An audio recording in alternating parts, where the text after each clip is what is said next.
C'est à 2 pas de Montmartre, un endroit qui, vu de loin, paraît avoir tout du bric-à-brac. Vu de loin. Dès que l'on s'approche, dès que l'on écoute le maître des lieux, le restaurateur Alain Guéroux, le bric-à-brac se révèle caverne d'Ali Baba. Ah ben c'est le canapé de... Ouais. Ah ben il y a un pied cassé. Ouais. Super, super. Il y a un pied cassé. Bien vermoulu. Oui, il est vermoulu. Mais bon, il est encore pas trop mal cassé, ça va pouvoir se recoller. Cet atelier, c'était celui de Michel Jamet, un magnifique restaurateur. Allez, Alain Guéroux a pris la relève et restaure à son tour les meubles les plus prestigieux. Cette passion pour les meubles anciens est née avec lui. La passion, je l'ai depuis longtemps, depuis tout petit, puisque mon père était passionné de bouts de bois. Donc voilà, quand j'ai toujours vécu dans les vieux meubles, dans les vieux morceaux de bois. Puis un jour, mon médecin de famille m'a donné un meuble à restaurer. Et à partir de ça, j'ai voulu faire de la restauration de meubles.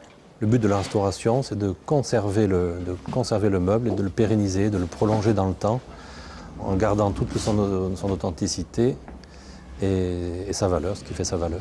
La principale qualité d'un restaurateur, c'est la passion. C'est la passion, connaître le mobilier, puis beaucoup de patience également, et beaucoup d'humilité, oui. Une règle d'or. Au cours de la restauration, le restaurateur doit surtout s'oublier. Il faut essayer de connaître l'histoire, un peu bon, tout est lié, hein, l'histoire de France, l'histoire des ébénistes du 18e. On doit essayer de connaître l'ébéniste qui a fabriqué le meuble.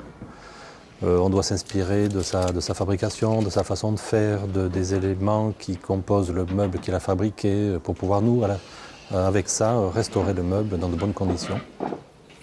Alors, Alain, le diagnostic pour ce meuble? Alors là, donc, c'est de la marqueterie Boulle. C'est une marqueterie qui est composée d'étain, de laiton, d'écailles de tortue et de bois.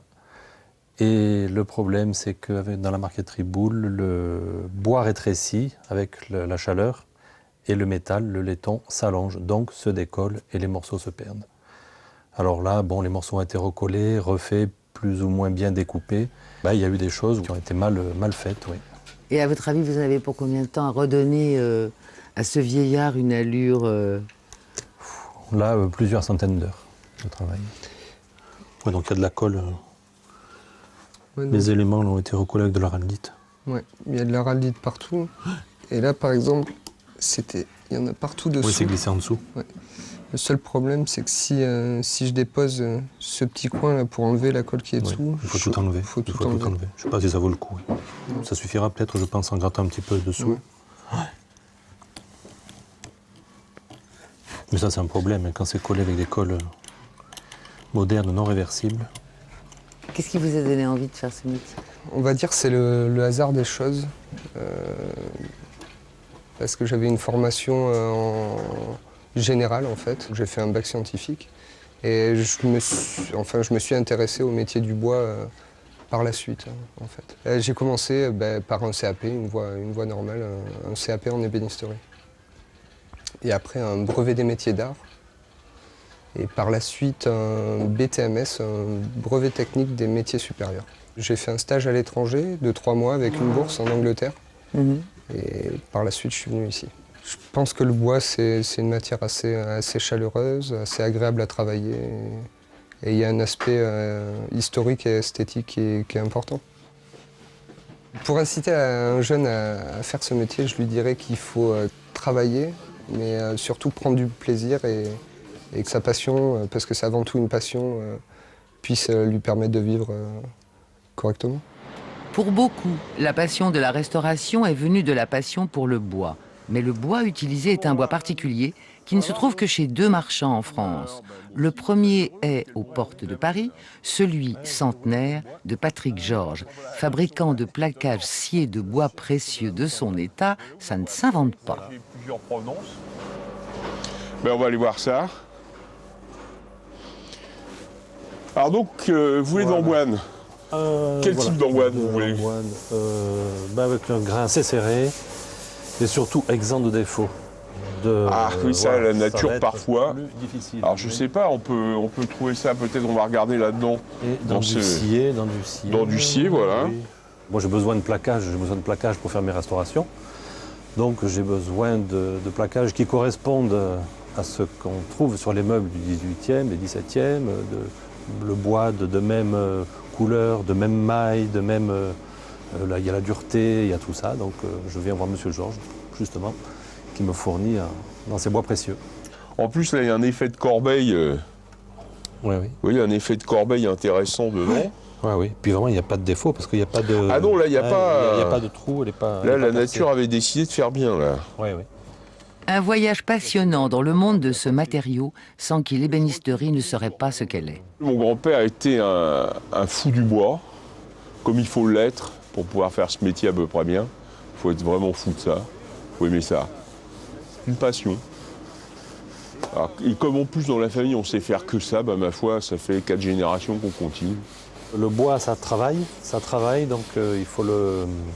Faut anticiper. Il faut anticiper, il faut penser à ce qu'il va faire, ce qu'il va devenir. Sur un meuble, c'est pareil, hein, le bois joue, travaille avec la chaleur, avec l'humidité, le plaquage va se décoller. Il y a des contraintes dans les meubles d'ébénisterie qui sont complètement collés pour qu'on puisse... ils sont recouverts de plaquage. En fait, un bois, ça se sent. On lui fait pas faire n'importe quoi. Un bois, c'est une matière épouvantable, le bois. Ça fait jamais ce qu'on veut. Ça ne fait que ce que ça veut. Alors donc, bah, faut marcher avec, c'est le seul moyen. Le bois, je ne vais pas dire que je suis tombé dedans quand j'étais petit, mais presque. L'attirance pour les essences de bois différentes me plaisait. Donc voilà pourquoi j'ai fait ce métier. Elle avait quoi comme maladie, cette pauvre chaise? Oh, cette pauvre chaise, la finition était très, très altérée, blanchie, et puis il y avait des parties qui étaient cassées, des parties décollées. Elles avaient été mal restaurées, enfin si on peut appeler ça restauration. Donc elles avaient été mal... Elles avaient souffert. C'est surtout tout ce qui est siège, c'est des pièces qui souffrent énormément parce que les gens se basculent, c'est des objets qui servent au quotidien. Donc et puis en plus c'est de l'acajou, donc c'est un bois qui est fragile, cassant. Donc si c'est maltraité, ça arrive à casser. Ce que j'aime le plus, c'est la diversité. Diversité dans le travail, puisque chaque restauration est différente, chaque objet a son histoire, son vécu.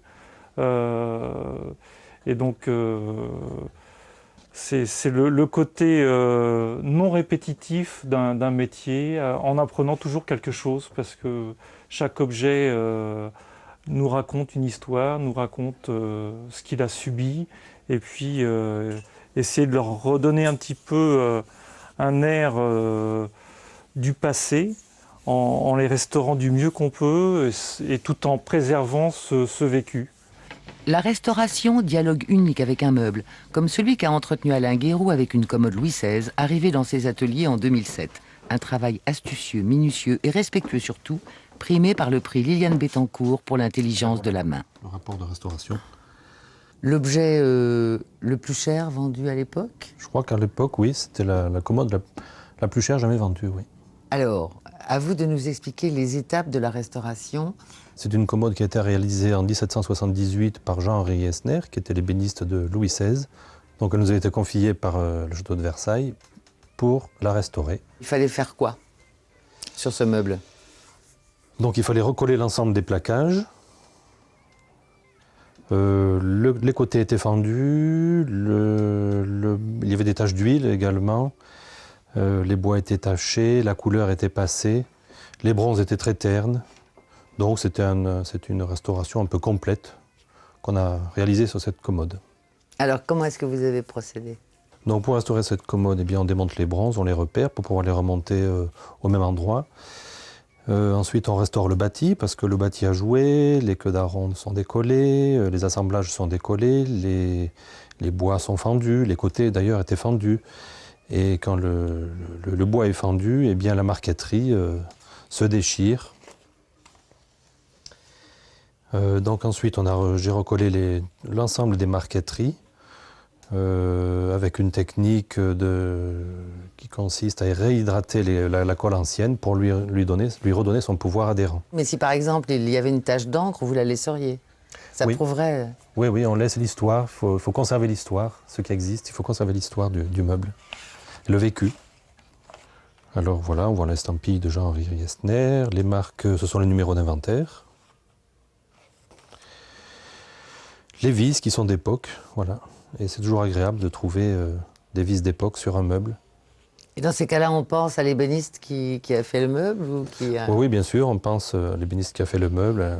On essaye de se mettre dans sa peau pour comprendre comment il a fabriqué son meuble, avec quel bois, pour pouvoir eh bien, travailler de la même façon, tout à la main et avec respect et humilité. Voilà la commode terminée à l'atelier, et là voilà, livrée au château de Versailles, comme Riesner l'a livré à la fin du XVIIIe. Quelque part, il y a un petit peu de moi à Versailles. Pour être un bon restaurateur, je pense qu'il faut 10 ans. Il faut une dizaine d'années. Bien d'abord, un jeune, il faut qu'il s'intéresse à ce métier, il faut qu'il pousse la porte des ateliers, il faut qu'il n'hésite pas à aller voir dans les ateliers, différents ateliers, même voir ce qui se fait, car il se fait beaucoup de choses, hein, non seulement dans la restauration, mais dans la fabrication. Et puis notre métier est passionnant parce qu'il y a une grande diversité dans le travail. Tous les meubles sont différents, tous les meubles ont vieilli différemment. Et on ne se lasse pas de ce qu'on fait. Alors, à quelle opération est-ce que vous êtes en train de vous livrer? C'est l'air d'être un travail extrêmement minutieux. Oui, je suis en train de retoucher tous les petits défauts qui sont là au niveau de finition. Et c'est une pièce qui date de quelle époque?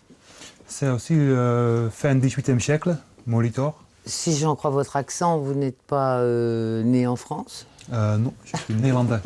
Néerlandais? Ouais. On a un rapport intime parce que le meuble, on le reçoit, on va le garder souvent plusieurs mois à l'atelier, et puis on va le connaître à fond. Un meuble, c'est comme un grand vieillard. Il arrive fatigué, malade, et puis il ressort en bon état, restauré. Et puis lorsqu'il part, souvent on a un pincement parce que c'est un peu notre bébé. Objets inanimés, avez-vous donc une âme? Pas besoin de poser la question. Ici, la réponse est oui.